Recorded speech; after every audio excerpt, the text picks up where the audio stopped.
آمین و حاضرین کرام السلام علیکم ورحمۃ اللہ وبرکاتہ۔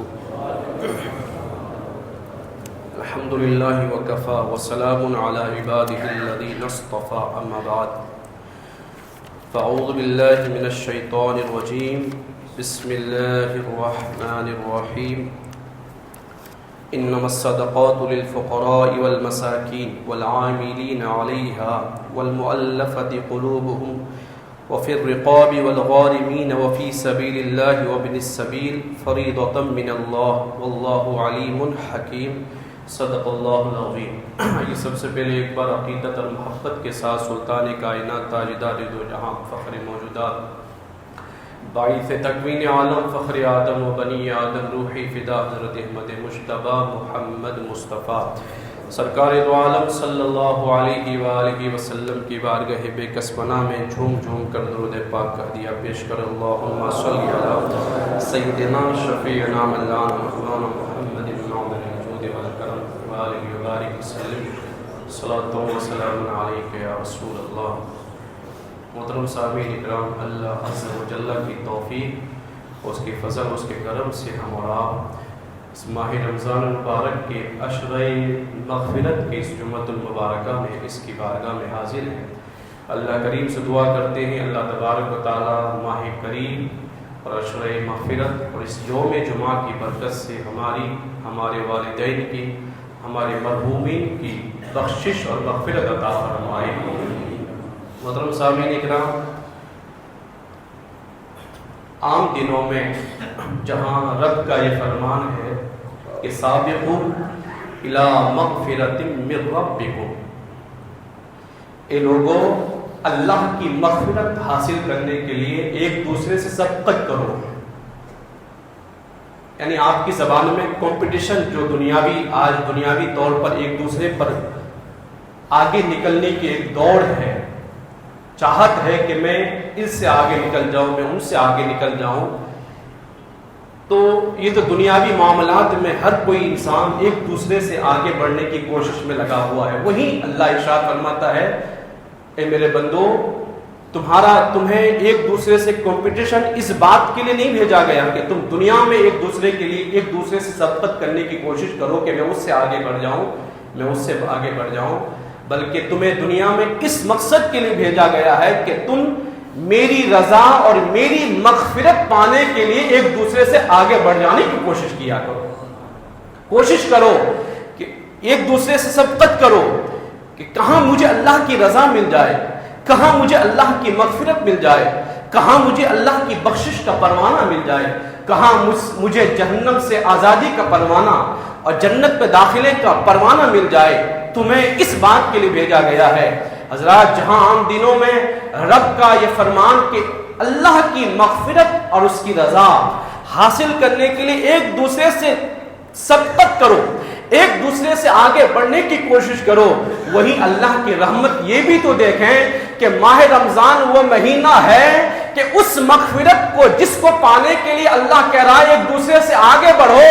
اللہ نے اس مہینے کے صدقے میں اللہ نے اپنی مغفرت کے دروازے لوگوں کے گھر گھر تک پہنچا دیے ہیں۔ سبحان اللہ۔ فرمایا، میرے آقا علیہ السلام نے ارشاد فرمایا کہ اس کا پہلا عشرہ رحمت کا ہے، دوسرا عشرہ مغفرت کا ہے، یعنی اللہ نے اپنی مغفرت پانے کے اتنے آسان اسباب رمضان کی صورت میں اللہ پر ہمارے گھر تک بھیج دیے ہیں کہ جو میری مغفرت پانا چاہتا ہے، جو میری بخشش کا پروانہ لینا چاہتا ہے، آئے وہ آ جائے میری بارگاہ میں اور اس مہینے کا ادب احترام کر لیں، اس مہینے میں میری رحمت اور برکت اور مغفرت کو حاصل کرنے کی کوشش کریں۔ حضرات گرامی، تو اس کا مطلب کیا؟ صرف یہ مطلب ہے کہ بھئی رمضان آ گیا، چلو 2-4 روزے رکھ لیں گے، 2-4 تراویحیں پڑھ لیں گے، اللہ اکبر، 2-4 نمازیں، کثرت اسی کی ہے۔ میں اگر 100 میں سے 10 20 یا 25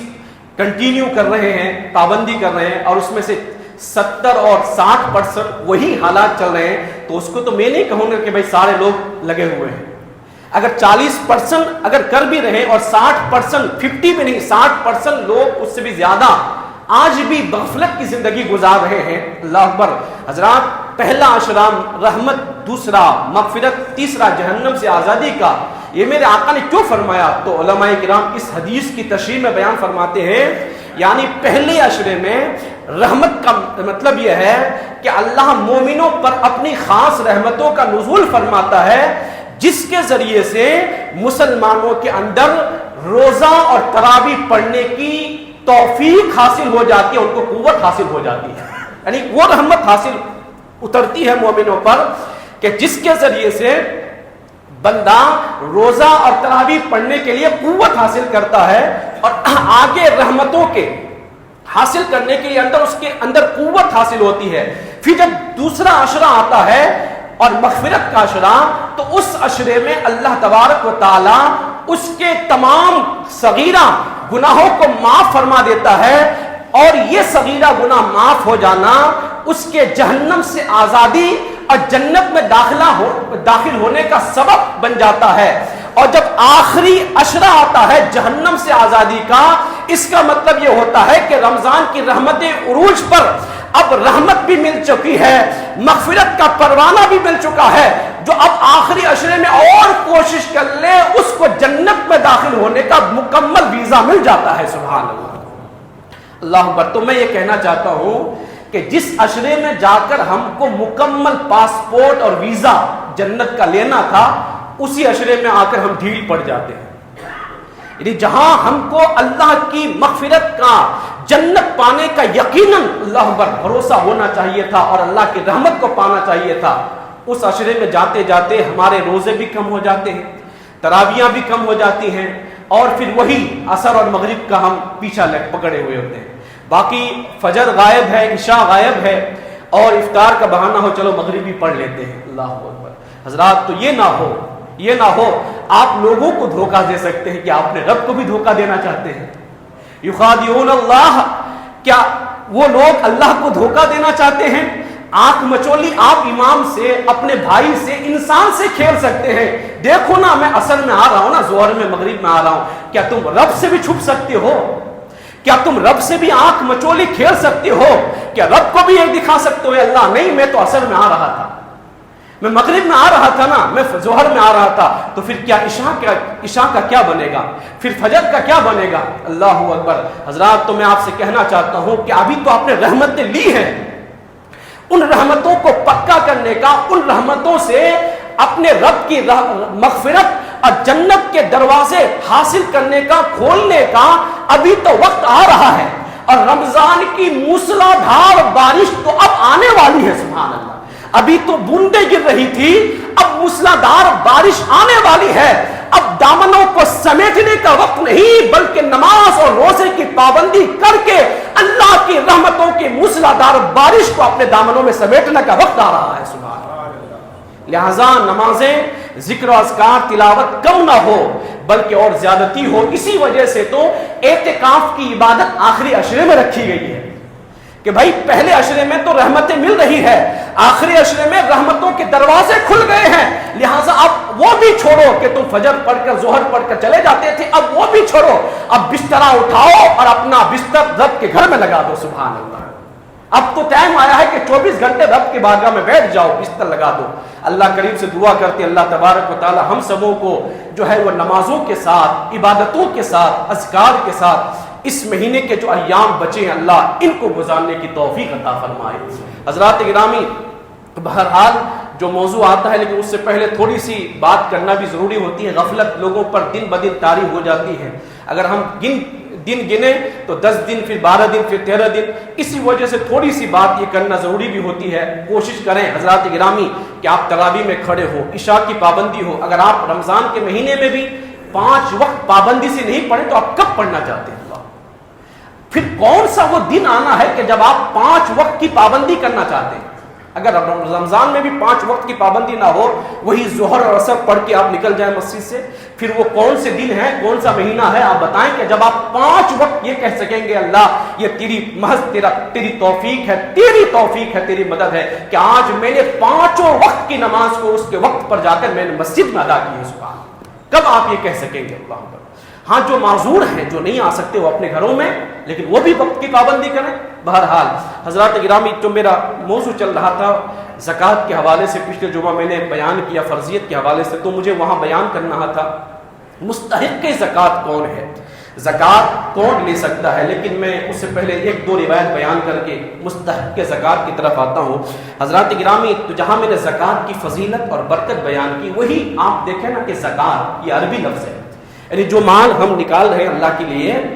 یہ عربی لفظ ہے زکوٰۃ۔ اس کا معنی آتا ہے، دو معنی آتے ہیں، ایک معنی آتا ہے بڑھنا، دوسرا معنی آتا ہے پاک ہونا۔ زکوٰۃ یعنی ہم جو مال ایک مخصوص نکال لیں 2.5%، اس مال کو زکوٰۃ کہا گیا۔ اب زکوٰۃ کا معنی آتا ہے بڑھنا اور پاک ہونا۔ اس مال کو جو ہم اللہ کے لیے نکال رہے ہیں، اس کو زکوٰۃ کیوں کہا گیا؟ تو کہا اس لیے کہا گیا کہ جو مال، جو 2.5% اللہ کے لیے تم نکال رہے ہو، اس کو زکوٰۃ اس لیے کہا گیا کہ جو مال اللہ کے لیے نکال دیا جائے، اللہ اس میں بڑھوتری بھی عطا فرماتا ہے، اللہ اس مال کو پاک بھی فرما دیتا ہے۔ سبحان اللہ۔ یعنی مال پاک کرنا ہو اور مال میں بڑھوتری لینی ہو، مال میں برکت لینا ہو، اللہ اکبر، تو اللہ کے نبی صلی اللہ علیہ وسلم نے خود فرمایا، اللہ اکبر، کہ جو مال، جو بندہ چاہتا ہے کہ اس کا مال محفوظ ہو جائے رب کے قلعے میں، وہ مال اس کا محفوظ ہو جائے، اس کا مال جو ہے، اللہ اکبر، اسی کو تو میرے آقا نے فرمایا کہ وہ اپنے مالوں کی زکوٰۃ دیا کرے، کہ اللہ اس کے مال کو پھر محفوظ قلعے میں بند کر دیتا ہے، نہ اس کا چوری ہو سکتا ہے جس مال کی زکوٰۃ ادا ہو جائے، نہ وہ آگ لگ سکتی ہے، نہ وہ ہلاک ہو سکتا ہے۔ ہاں کبھی ہو بھی جائے تو اس کے کچھ اسباب اور ہو سکتے ہیں، اس کے کچھ اور اسباب ہو سکتے ہیں۔ اسی کو اللہ تبارک و تعالیٰ نے اسی کو اور ایک جگہ قرآن پاک میں ارشاد فرمایا، سورہ توبہ میں فرمایا، خذ من اموالہم صدقہ وتطہرہم وتزکیہم بہا۔ میرے رب نے فرمایا، اے حبیب آپ ان کے مالوں سے زکوٰۃ لیا کریں، صحابہ کرام کے مالوں سے زکوٰۃ لیا کریں، زکوٰۃ لیا کریں، کیوں؟ تطہرہم وتزکیہم بہا، ان کے مال سے زکوٰۃ لیا کریں، اور اس مال سے زکوٰۃ لے کر آپ ان کو پاک بھی فرما دیا کریں، ان کو ستھرا بھی فرما دیا کریں۔ سبحان،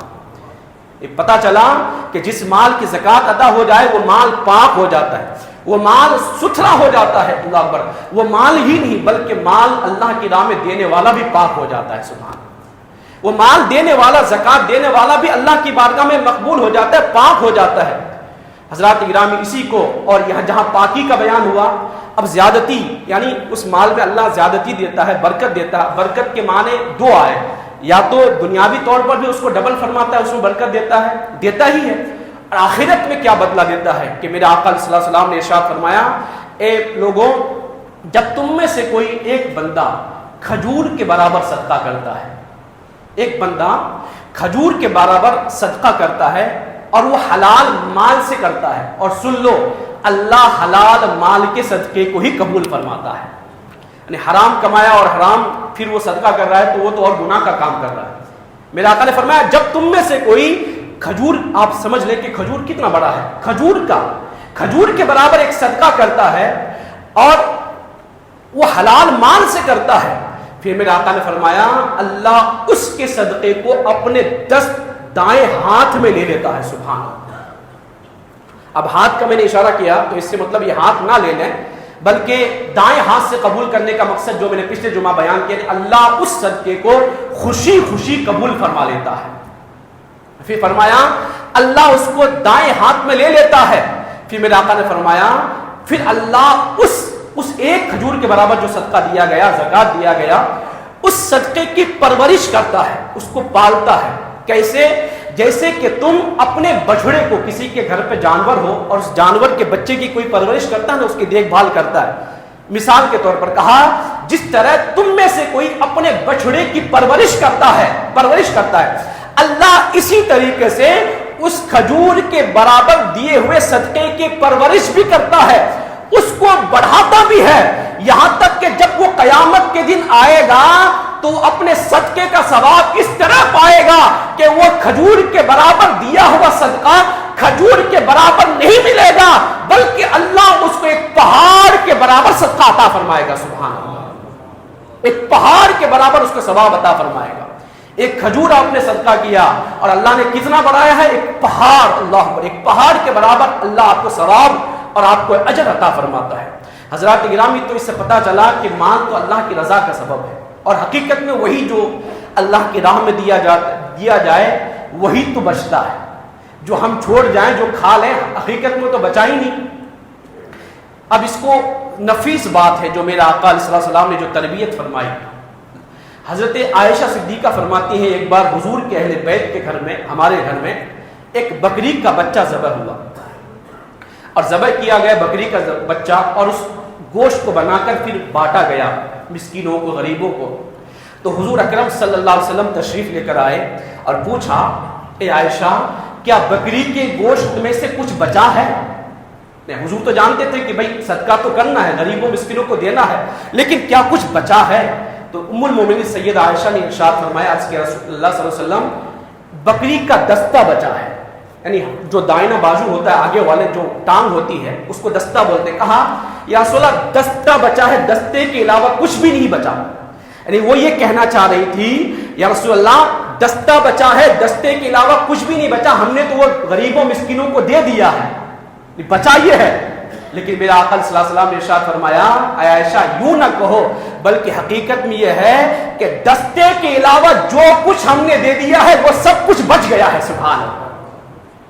وہ سب کچھ بچ گیا ہے، کیونکہ وہ جو ہم نے اللہ کی راہ میں دے دیا ہے وہ تو میرے رب کی بارگاہ میں ثواب کی صورت میں ذخیرہ اور جمع ہو چکا ہے۔ سبحان اللہ، یہ دستہ بچا ہے، یہ تو ہم کھا کر ختم کر دیں گے، یہ نہیں بچے گا، جو ہم نے آگے بھیج دیا ہے وہ بچ گیا ہے۔ سبحان اللہ،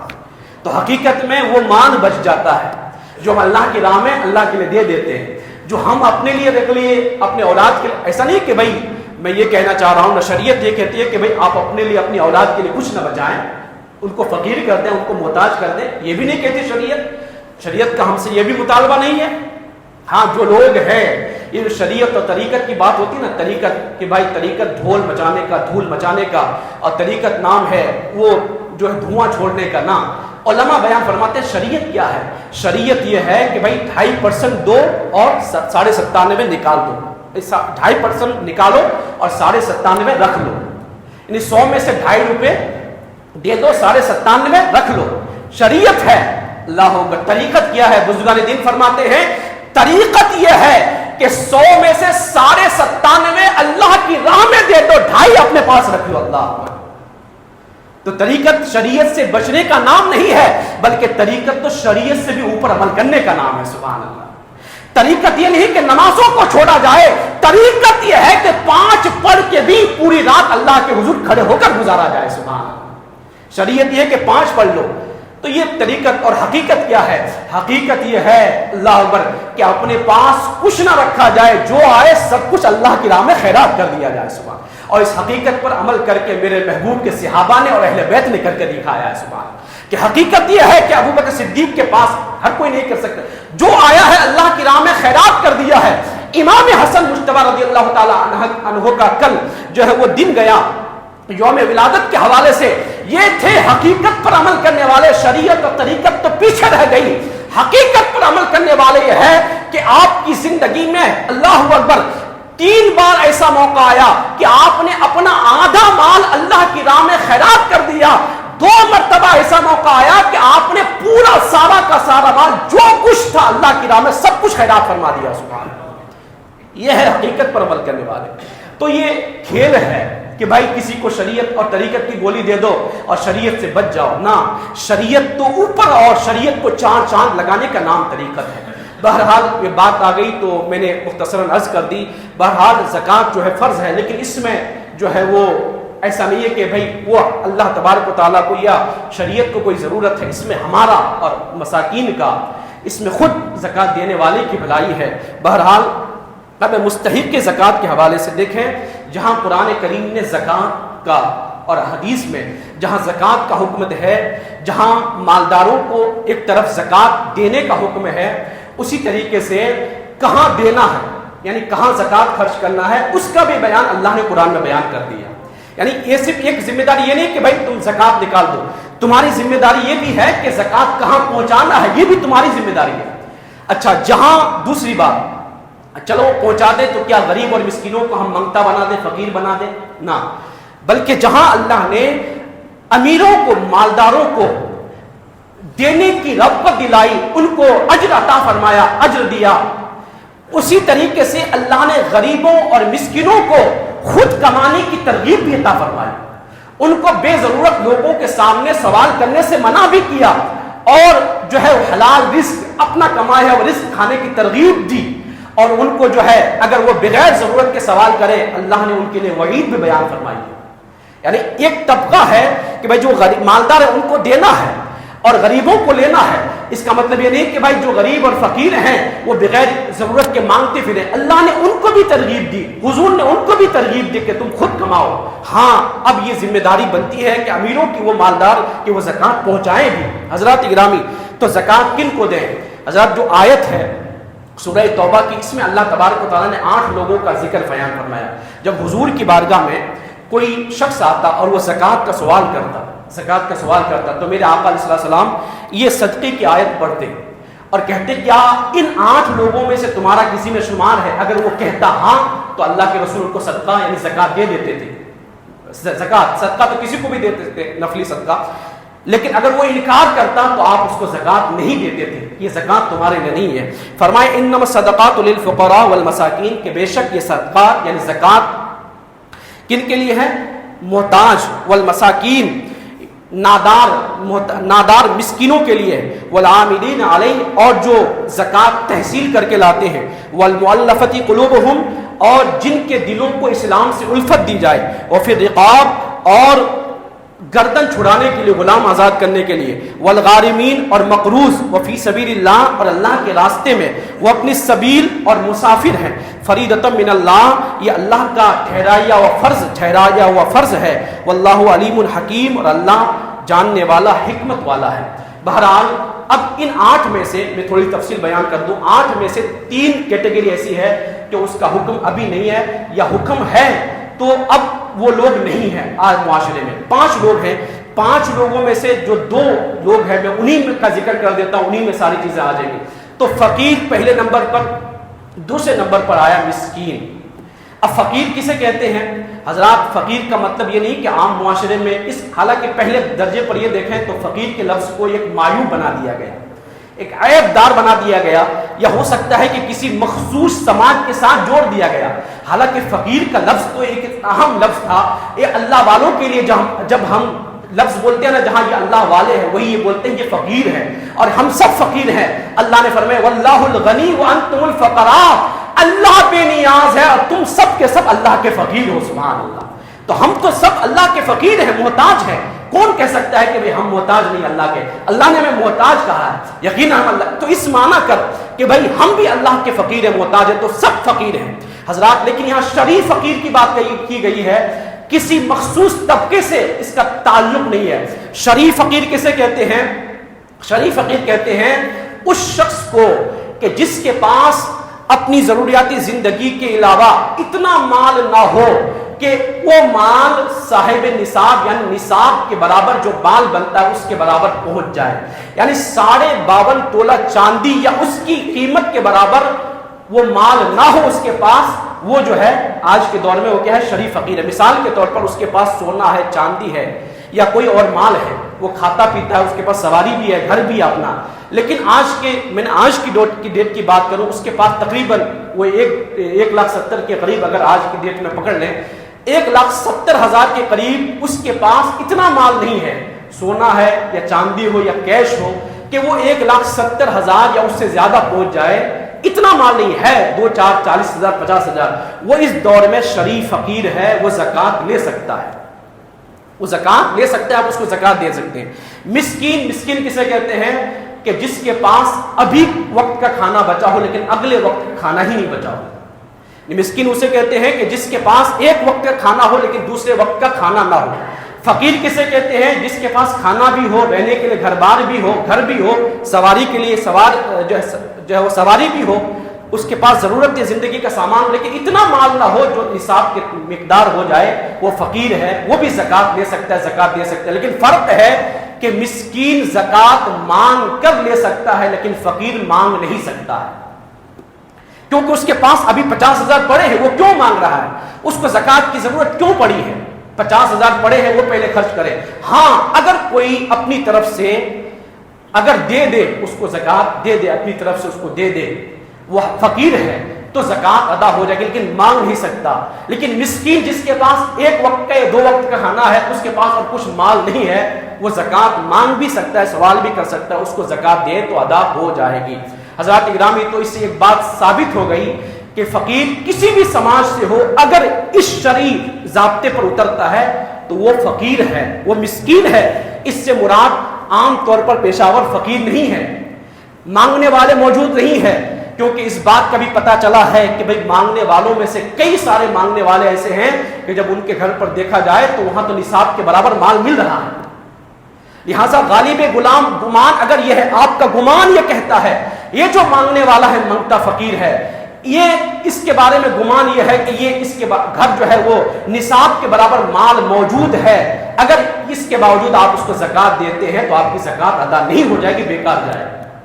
لہٰذا یہ بھی ہماری ڈیوٹی ہے کہ ہم زکات دیں، تو اس بات کی تھوڑی گارنٹی لیں۔ ہاں چھان بین کرنے کی ضرورت نہیں ہے کہ پوری انویسٹیگیشن کریں، پوری جانچ کریں کہ بھائی بتاؤ تمہارے گھر میں کتنا سونا ہے، کتنا چاندی ہے، کتنے کیش ہے، پوری تحقیق کی ضرورت نہیں ہے۔ ایک عام طور پر ایک بندہ ہے 10,000 12,000 اس دور میں کماتا ہے، لیکن اس کے پاس اگر گھر بھی ہے، اس کے پاس تھوڑا بہت موٹر سائیکل بھی، ایک ضرورت کا موبائل بھی ہے، لیکن اس کے 2-4 بچے ہیں، اب ظاہر سی بات ہے 8-10 ہزار کمانے والا خرچ کر کے اتنا کہاں سے بچا پائے گا؟ تو آپ کو گمان یہ ہونا چاہیے کہ ہاں گمان یہ کہتا ہے کہ اس کے پاس 1,70,000 کے برابر مالیت نہیں ہوگی، لہٰذا یہ فقیر ہوگا، اب اس کو زکات ہم دے سکتے ہیں، یہ آپ کو گمان ہو گیا۔ بہرحال یہ میں نے تھوڑی سی، اب اس پر تفصیل میں جائیں گے تو وقت گزر جائے گا، اس پر جائیں، یہ مسئلے جو ہے نا تقریر میں نہیں بیان کیے جاتے، پوچھے جائیں۔ بہرحال حضرات گرامی، تو یہ میں نے تھوڑی سی ڈیفینیشن جو آج کے دور میں ہو رہا ہے وہ صدقہ فقیر اور مسکین کی تھوڑی سی میں نے وضاحت آپ کے سامنے کر دی ہے۔ زکات دینے والوں کے لیے ضروری ہے کہ اس بات کی وہ گارنٹی لیں کہ لینے والا اس بات کا حقدار ہے کہ نہیں۔ حضرات گرامی، اگر یہ بات حقدار نہیں ہے تو آپ وہاں زکات نہ دیں، نفلی صدقات آپ کر سکتے ہیں، ورنہ زکات ادا نہیں ہوگی۔ حضرات وہی جہاں یہ صدقات کا مصرف ہے، زکات کا مصرف غریب اور مسکین، پہلے نمبر پر تو یہ ہے، میں اس پر جو ہے انکار نہیں کرتا، پہلے نمبر پر ان کا حق ہے، وہ بھی جو آپ کے قریبی رشتہ دار ہوں، ماں باپ کو چھوڑ کر، آپ کے جو ہے وہ دادا دادی نانا نانی کو چھوڑ کر، ہاشمی سید کو چھوڑ کر، اگر یہ آپ کے قریبی رشتہ دار میں سے آپ کا بھائی ہو، بھتیجا ہو، بہن ہو، اگر وہ بھی اس کیٹیگری میں آتا ہے تو وہ بھی جو فقیر ہے، آپ سب سے پہلے زکات آپ کے زکات کا حقدار آپ کی بہن بنے گی اگر وہ اس کیٹیگری میں آتی ہے،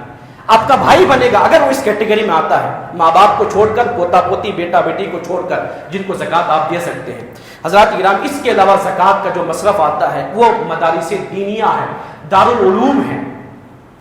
حضرات وہاں چونکہ زکات ادا کرنے کے لیے 2 باتیں ضروری ہے، ایک بات یاد رکھ لیں، پہلی بات نیت ضروری ہے، نیت یعنی جب کوئی زکات دے رہا ہے اس کے نیت میں ہو، اس کے دل میں ہو کہ میں زکات دے رہا ہوں، نیت۔ دوسری بات، جس کو آپ زکات دے رہے ہیں اس کو مالک بنائیں، اگر آپ کی نیت نہیں ہے، مالک تو بنا دیا لیکن پھر بھی زکات نہیں ہوگی، آپ کی نیت زکات کی ہے لیکن آگے والے کو مالک بننے کی صلاحیت نہیں رکھتا ہے، آپ مالک ہی نہیں بنا رہے، پھر بھی زکات ادا نہیں ہوگی۔ لہذا ضروری ہے کہ نیت ہو